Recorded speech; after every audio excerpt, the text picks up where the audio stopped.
ఘనుడవైన దేవ, పరిశుద్ధుడా, దయగలిగిన తండ్రి, మీరు మాకు అనుగ్రహించి ఉన్న ఈ సమయానికై వందనాలు.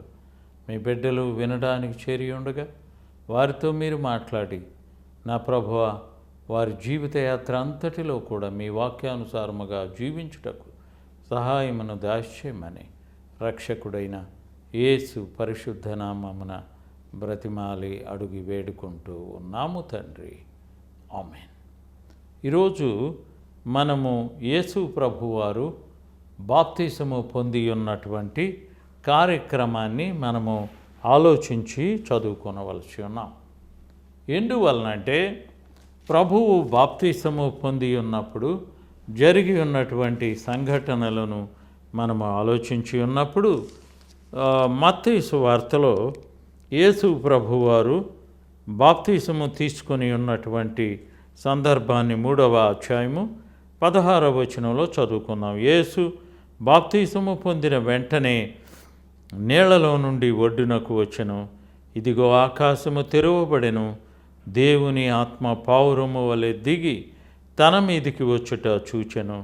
మరియు ఇదిగో ఈయన నా ప్రియకుమారుడు, ఈయన యందు నేను ఆనందించుచూ ఉన్నానని ఒక శబ్దము ఆకాశము నుండి వచ్చెను.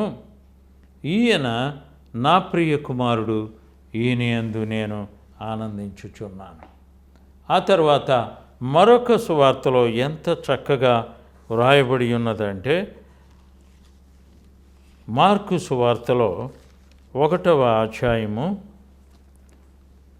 మార్కు సువార్త 1వ అధ్యాయము 12వ వచనములో వెంటనే పరిశుద్ధాత్మ, దానికి ముందుగా 19వ వచనంలో, ఆ దినములలో యేసు గలిలయలోని నజరేతు నుండి వచ్చి యోర్దానులో యోహాను చేత బాప్తిసము పొందెను. వెంటనే ఆయన నీళ్లలో నుండి ఒడ్డునకు వచ్చుచూ ఉండగా ఆకాశము చీల్చబడుటయు పరిశుద్ధాత్మ పావురము వలె తన మీదికి దిగి వచ్చుటయు చూచెను. మరియు నీవు నా ప్రియకుమారుడవు, నీ యందు నేను ఆనందించుచూ ఉన్నానని ఒక శబ్దము ఆకాశము నుండి వచ్చెను. వెంటనే పరిశుద్ధాత్మ ఆయనను అరణ్యములోనికి త్రోసికొని పోయెను. ఆయన సాతాను చేత శోధించబడుచు అరణ్యములో 40 దినములు అడవి మృగములతో కూడా ఉండెను. మరియు దేవదూతలు ఆయనకు పరిచర్య చేయుచూ ఉండిరి. ఈ మాటలు మనం చదువుతూ ఉన్నటువంటి సమయంలో యేసు ప్రభువారు ఎలాగా బాప్తిసము తీసుకొని ఉన్నాడు అనేటువంటి విషయాన్ని చాలామంది పలు రకాలైనటువంటి సంశయాలతో ఆలోచిస్తూ ఉంటారు. ప్రభువు ఎందుకు బాప్తిసము తీసుకొని ఉన్నాడు? ఆయన దేవుని కుమారుడైతే, దేవుని యొక్క ప్రతినిధి అయినట్లయితే, దేవుని కొరకు ఏర్పరచబడి ఉన్నటువంటి వాడు అయినట్లయితే, యేసు ప్రభువారు ఎందుకు బాప్తిసము పొంది ఉన్నాడు అని చాలామంది ఆలోచిస్తూ ఉంటారండి. కానీ ఇక్కడ చెప్పబడి ఉన్నటువంటి విషయాన్ని మనం ఆలోచించి ఉన్నట్లయితే, ప్రభువు ఎప్పుడైతే బాప్తిసము తీసుకొని ఉన్నాడో ఆయన పరిశుద్ధాత్మని చేత త్రోసికొనిపోయెను అనే మాట మనకు వ్రాయబడి ఉన్నదండి. పరిశుద్ధాత్మ ఆయనను అరణ్యములోనికి త్రోసికొనిపోయాను అనగా, యేసు ప్రభువారు బాప్తిసము తీసుకున్న వెంటనే ఆయనను పరిశుద్ధాత్ముడు అరణ్యములోనికి త్రోసికొని వెళ్ళెను అనే మాటలే మనం చదువుతూ ఉన్నాము. అంటే దాని యొక్క అర్థం ఏంటంటే, యేసు ప్రభువారు బాప్తిసము తీసుకున్న వెంటనే తన పని కొరకై దేవుడు అతన్ని ఉపయోగించుకొని ఉన్నాడు. కాబట్టి మన జీవిత యాత్రలో మనం ఎందుకు బాప్తిసము తీసుకొనాలి? బాప్తిసము ఏ సమయంలో తీసుకొనబడి ఉన్నది? అనేకమైనటువంటి ప్రశ్నలు మనకు వస్తూ ఉంటాయండి.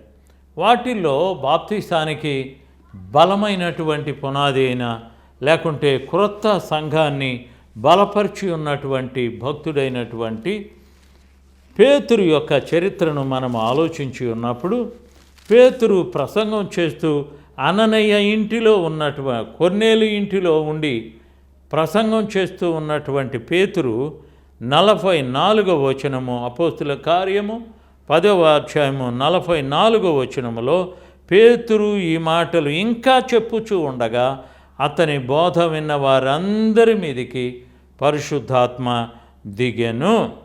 సున్నతి పొందిన వారిలో పేతురుతో కూడా వచ్చిన విశ్వాసులందరూ పరిశుద్ధాత్మ వరము అన్యజనుల మీద సైతము క్రొమ్మరించబడుట చూచి విభ్రాంతి నొందిరి. ఏలైనగా వారు భాషలతో మాట్లాడుచు దేవుని ఘనపరచుచు ఉండగా వినిరి. అందుకు పేతురు, మనవలే పరిశుద్ధాత్మను పొందిన వీరు బాప్తిసం పొందకుండా ఎవడైనను నీళ్లను ఆటంకము చేయగలడా అని చెప్పి యేసుక్రీస్తు నామమందు వారు బాప్తిసము పొందవలెనని ఆజ్ఞాపించెను. వారు బాప్తిసము పొందవలెనని ఆజ్ఞాపించెను. బాప్తిసము అనగానే చాలామంది కూడా భయపడుతూ ఉంటారు. చాలామంది ఒక రకమైన బలహీనమైన అలవాటుతో పోయి మునుగుదాములే అని అనుకుంటారు. కానీ ప్రియులారా, బాప్తిసము అనేటువంటి ఈ కార్యక్రమం చాలా విలువైనటువంటిదే. ఉదాహరణకి మనం పరిశుద్ధ లేఖనాన్ని పరిశీలించి ఉన్నప్పుడు రోమీలకు రాసి ఉన్నటువంటి పత్రికలో భక్తుడైనటువంటి పౌలు రాస్తూ ఉన్నటువంటి సమయంలో 6వ అధ్యాయము, రోమీలకు రాసినటువంటి పత్రిక 6వ అధ్యాయము 2వ వచనములో ఇక్కడ వివరంగా చెప్పుచూ ఉన్నాడండి. పాపము విషయమై చనిపోయిన మనము ఇక మీదట ఎలాగూ దానిలో జీవించుదుము. పాపము విషయమై చనిపోయిన మనము అనగా బాప్తిసము అనగానే సమాధి చేయబడడం అని. మనుషుడు సమాధి చేయబడేటువంటి ఆ విలువైనటువంటి కార్యక్రమాన్ని ఇక్కడ మనం గమనిస్తూ ఉన్నామండి. ఆ కార్యక్రమంలో మనకు దేవుడు చెప్పి ఉన్నటువంటి విషయం ఏంటంటే, మనము సమాధి చేయబడి ఉన్నాము. పాపము విషయమై చనిపోయిన మనము ఇక మీదట ఎలాగూ దానిలో జీవించుదుము.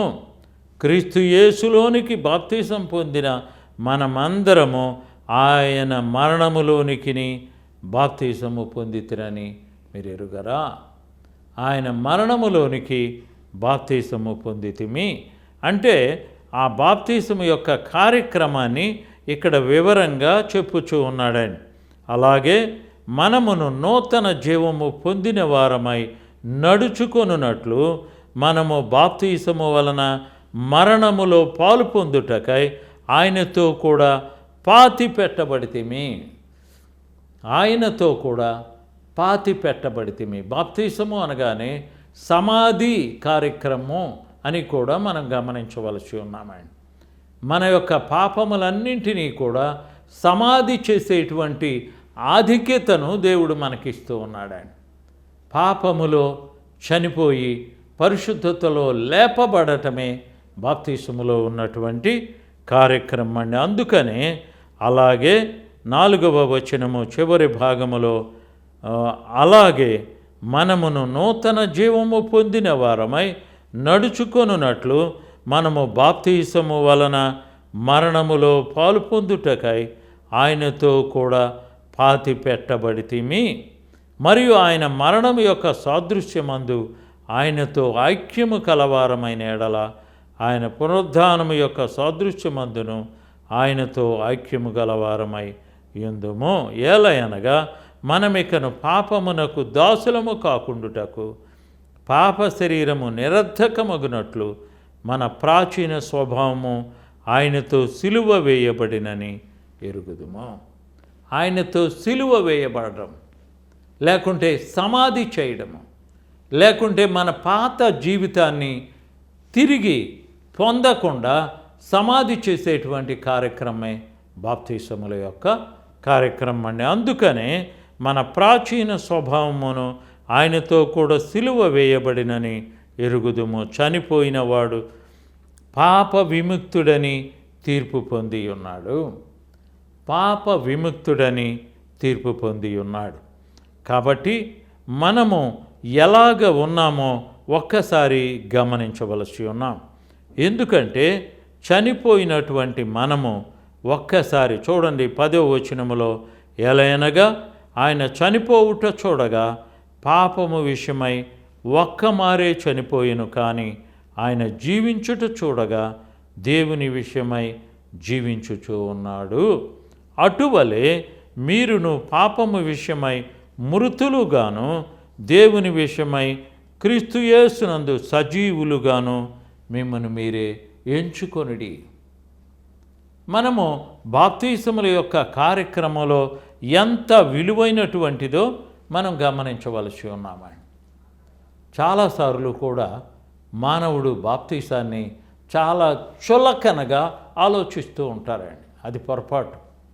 బాప్తిసముల యొక్క కార్యక్రమం ఎంత విలువైనటువంటిదంటే, ఉదాహరణకి మనము ఫిలిప్పు అనేటువంటి ఒక భక్తుని యొక్క జీవితాన్ని మనం పరిశీలించుకుంటూ వచ్చినప్పుడు అతను పొంది ఉన్నటువంటి అనుభూతిని ఇక్కడ మనం గమనించవచ్చండి. ఎందువలనంటే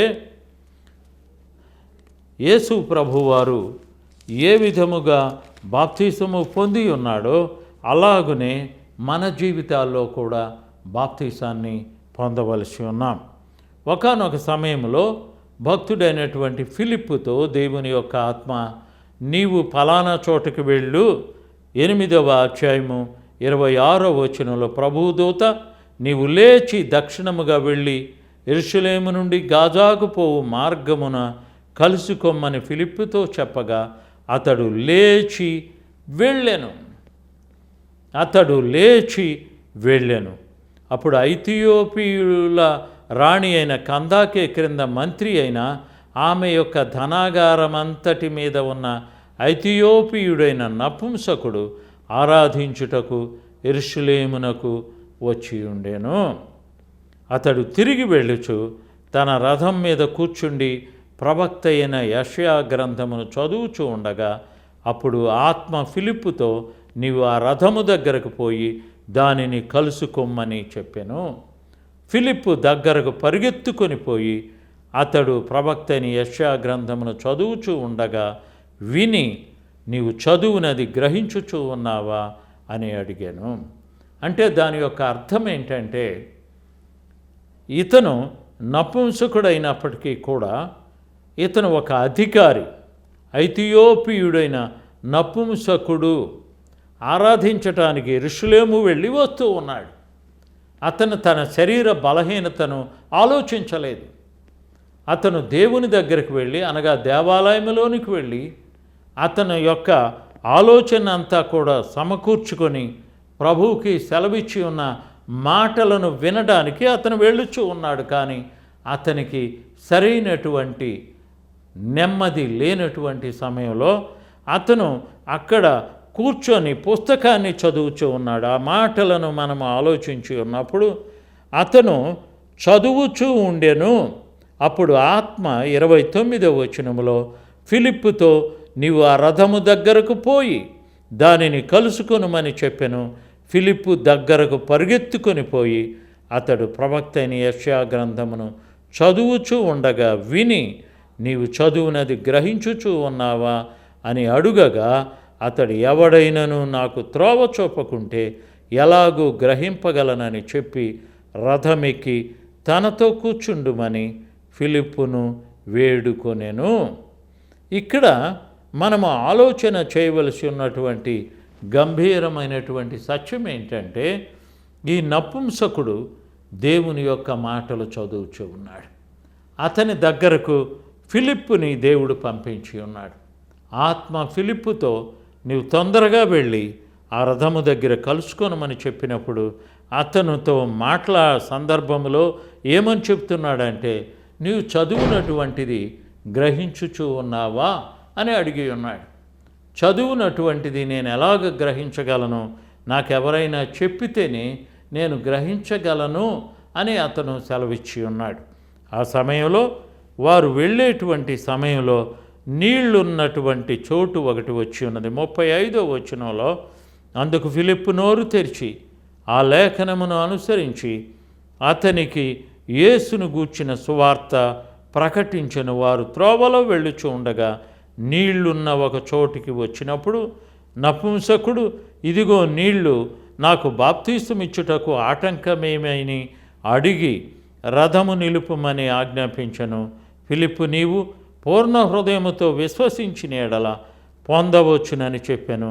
అతడు యేసుక్రీస్తు దేవుని కుమారుడని విశ్వసించుచూ ఉన్నానని ఉత్తరం ఇచ్చాను. ఫిలిప్పు ఒక మాట అడిగాడు, నీవు పూర్ణ హృదయముతో విశ్వసించిన ఎడల పొందవచ్చును అని చెప్పాను. పూర్ణ హృదయముతో నీవు ప్రభువుని ఏమనుకుంటున్నావు అని అడిగినప్పుడు యేసుక్రీస్తు దేవుని కుమారుడని విశ్వసించుచూ ఉన్నానని ఉత్తరం ఇచ్చాను.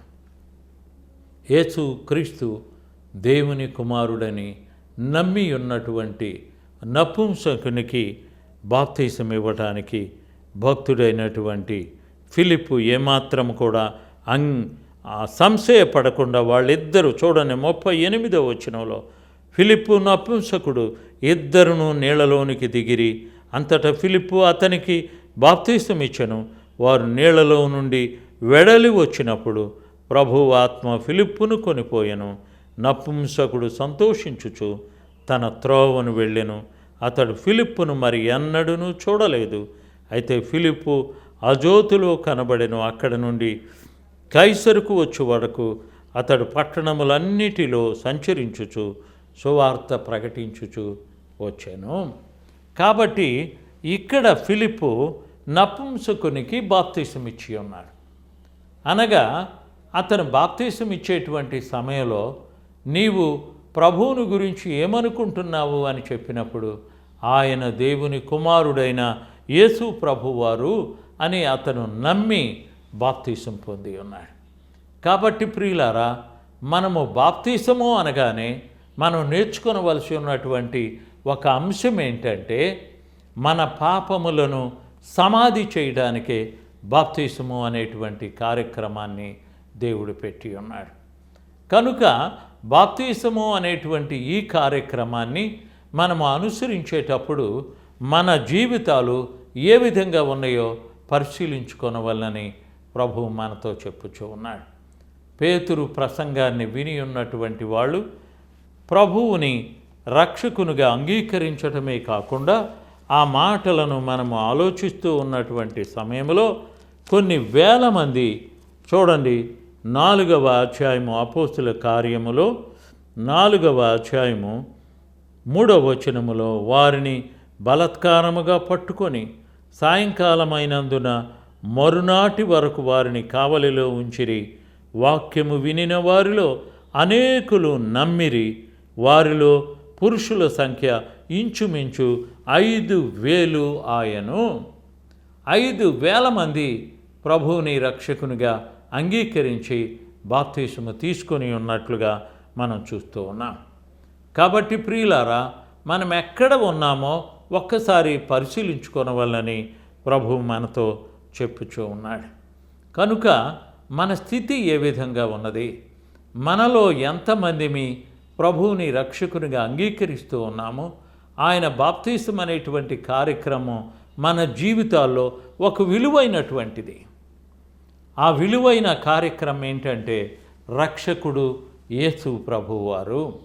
ఆయన వలన నేను బాప్తీసం పొందుచూ ఉన్నాను. అందుకనే బాప్తీసం ఇచ్చేటువంటి దైవజనుడు తండ్రి యొక్కయు కుమారుని యొక్కయు పరిశుద్ధాత్మ యొక్క నామమున బాప్తీసం ఇచ్చుచూ ఉన్నాను అని చెప్పడం మనం చూస్తూ ఉన్నాం. అంటే రక్షకుడైనటువంటి దేవుని యొక్క కృప చొప్పున ఆయన కుమారుడైన యేసు ప్రభువారిని భూమి మీదకి పంపించి ఆయన ఆత్మను మానవుల్లో ఉంచటానికే యేసు ప్రభువారు పంపించి ఉన్న పరిశుద్ధాత్మకు చోటివ్వాలి అనేటువంటి ఉద్దేశం చొప్పున బాప్తీసాన్ని తీసుకుంటూ ఉన్నా. బాప్తీసం తీసుకున్న తరువాత మనుష్యుడు తప్పిపోయి ఉన్నాడా అని ఆలోచించినట్లయితే అతడెన్నడూ తప్పిపోకుండా బాప్తీసం అనేటువంటి ఆ విలువైన కార్యక్రమంలో పాలు పొందుచూ ఉన్నాడు. అనగా అతను సమాధి చేసి పరిశుద్ధుడై లేపబడి ఉన్న ప్రభువుని తన హృదయంలో ఆలోచించవలసి ఉన్నాడు. యేసు ప్రభువారిని తన పాపముల కొరకై చంపివేసి మరలా లేచి ఉన్నట్లుగా తన పాపముల నిమిత్తమై ప్రభువు సమాధి చేయబడి ఉన్నాడు. మరలా సమాధిని జయించి లేచి ఉన్న ప్రభువు మరెన్నడూ కూడా సమాధి చేయబడి ఉన్నట్లుగా మనం లేఖనంలో చూడటం లేదు. కారణం ఏంటంటే ఒక్కసారి బాప్తీసం తీసుకున్నవాడు తన నిశ్చలమైనటువంటి మనస్సుతో బాప్తీసం తీసుకుంటూ ఉంటారు. నామక బాప్తీసం కాదు, లేకుంటే పెద్దలు చెప్పినందువలన బాప్తీసం కాదు, రక్షణ కొరకు బాప్తీసం కాదు.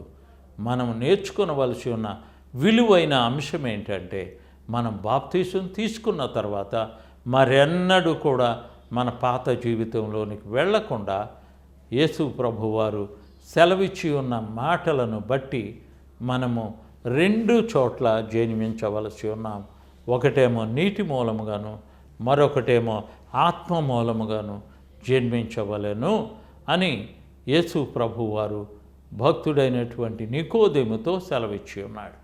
కాబట్టి మనం బాప్తీసము అనగానే మనం నేర్చుకునేటువంటి ఒక అంశం ఏంటంటే మన పాత జీవితాన్ని సమాధి చేసి పరిశుద్ధుడుగా లేపబడటమే.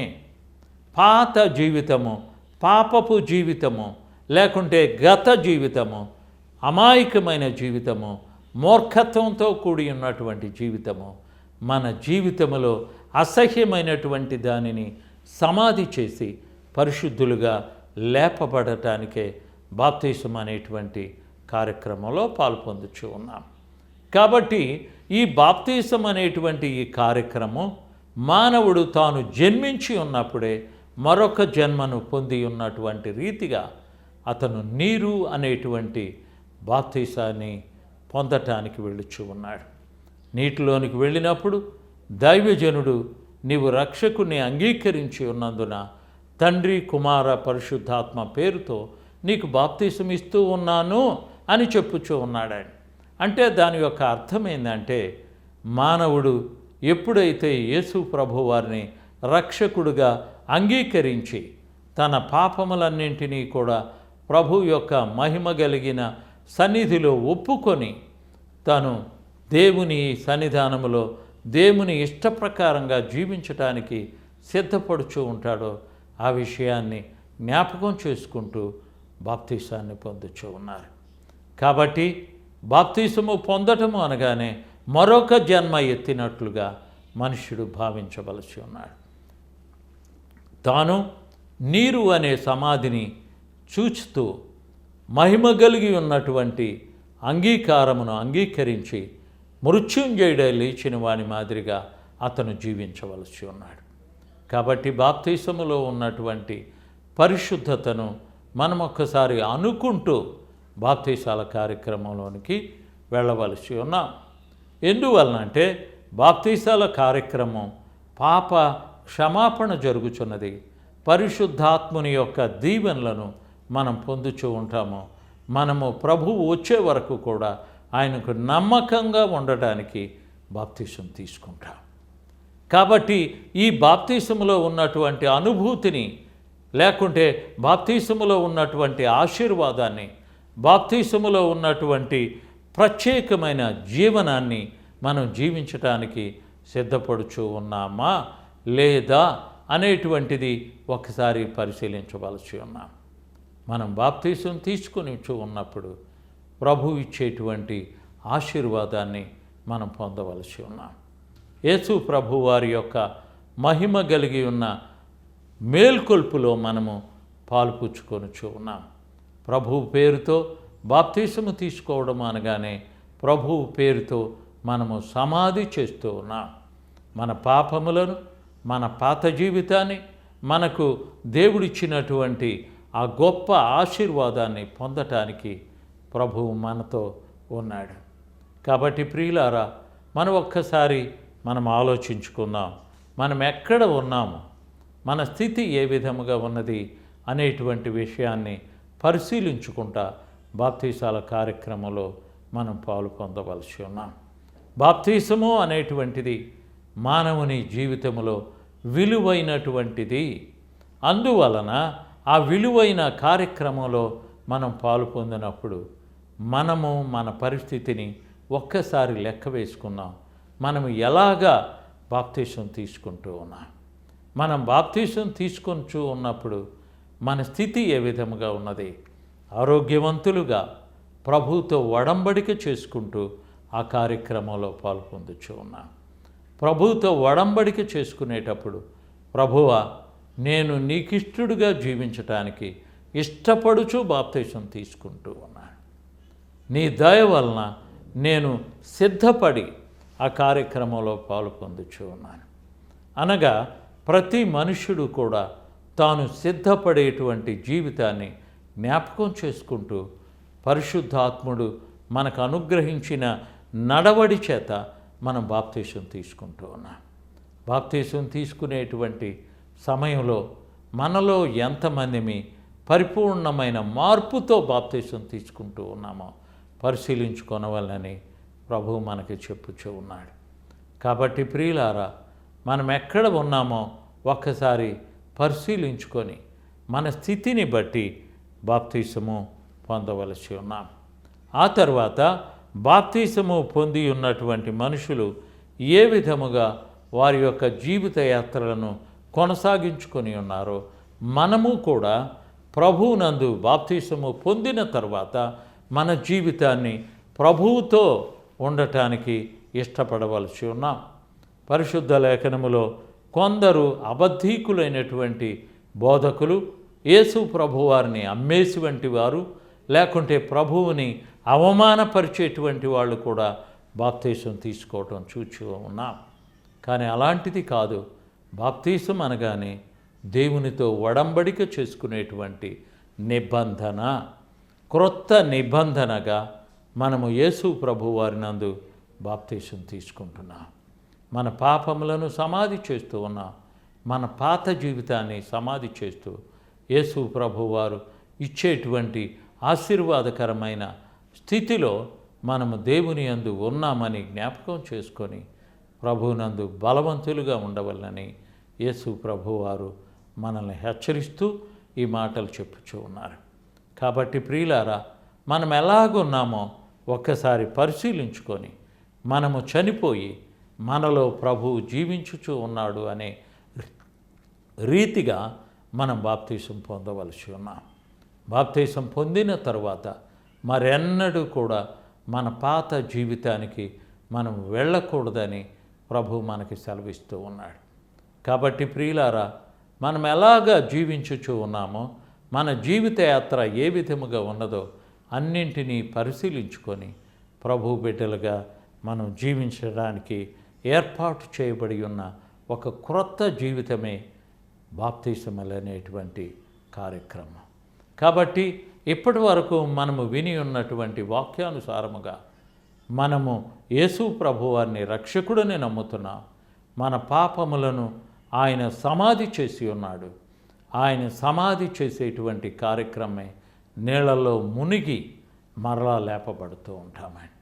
అందుకనే భక్తులు నాకు బాప్తీసం ఇవ్వు అని అడిగినప్పుడు అతన్ని అడిగేటువంటి ఒకే ఒక ప్రశ్న, నీవు నమ్ముచున్నావా అని ప్రభువు నేను నమ్ముచున్నాను, యేసు ప్రభువారే నాకు రక్షకుడు అని చెప్పినటువంటి స్థితిని గమనించుకొని వారికి బాప్తీసం ఇచ్చి ఉన్నారు.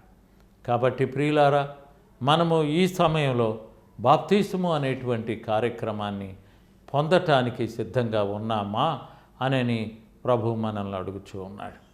ఆయన కార్యక్రమానికి మనం సిద్ధపడి, తండ్రి నేనున్నాను, నీవు నాకు నా పాపములను క్షమించి నా అపరాధములు, నా బలహీనతలు, నా దౌర్భాగ్య స్థితి అంతటినీ కూడా తుడిచివేసి మీ బిడ్డగా నేను లేపబడటానికి మీ కృప చొప్పున నాకు సహాయమును దాస్యమని మనము యేసు ప్రభు వారి ద్వారా దేవుణ్ణి అడిగినప్పుడు దేవుడు మనకు బాప్తీసం ఇవ్వడమే కాకుండా ఒక క్రొత్త జీవితాన్ని మన కొరకు ఏర్పాటు చేస్తానని యేసు ప్రభువారు మనకు సెలవిచ్చి ఉన్నాడు. కాబట్టి ప్రియులారా, మనం ఎలా ఉన్నామో ఒక్కసారి పరిశీలించుకొని ప్రభు యొక్క బిడ్డలుగా మనం ఆయన యందు క్రొత్తగా జన్మించి ఉన్నటువంటి రీతిగా మన స్థితిని మార్చుకొని దేవుని యొక్క రాకడకు ఎదురు చూచినటువంటి పరిశుద్ధుల సంఖ్యలో మనము చేర్చబడి ఉన్నామని జ్ఞాపకం చేసుకుంటూ ఆయన బిడ్డలుగా సాగి వెళ్ళవలనని ప్రభు పేరట మనవి చేస్తూ ఉన్నాను. ప్రార్థన చేసుకున్నాం. ఘనుడైన దేవా, పరిశుద్ధుడా, మీరు అనుగ్రహించి ఉన్నటువంటి ఈ బాప్తిసములు అనేటువంటి ఈ కార్యక్రమానికై మీకు వందనాలు ప్రభువా.